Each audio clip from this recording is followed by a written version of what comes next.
Vice President Leni Robredo. I won't allow. I won't. Do you think, sir, may basehan po para ma-impeach nga po siya? What are your thoughts po? Look, you know, we just had an election. Guys, lay off.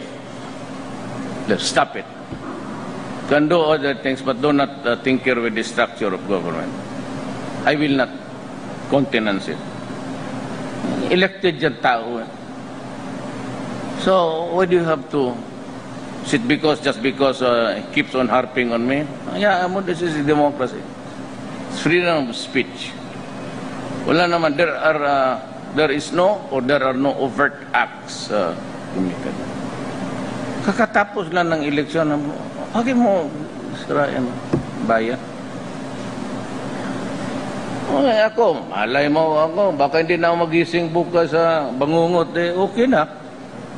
Siya naman, pero you create trouble there for ayaw yung military kasi ayaw nila hindi naman tamad, pero bakit mo dagdagan yung problema nila? Pati police. Who will keep order in this country kundi sila. Ngayon magsabi lang, hindi lang natin na magsabi lang, mga to gusto ng gulo. Gusto talaga ng basagan ng ulo. Maganda na nga ang buhay kakatapos lang ng eleksyon.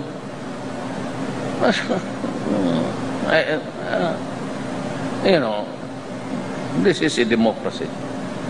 Leaders are elected. If there are to be a son of a it's still the people's choice. Remember that.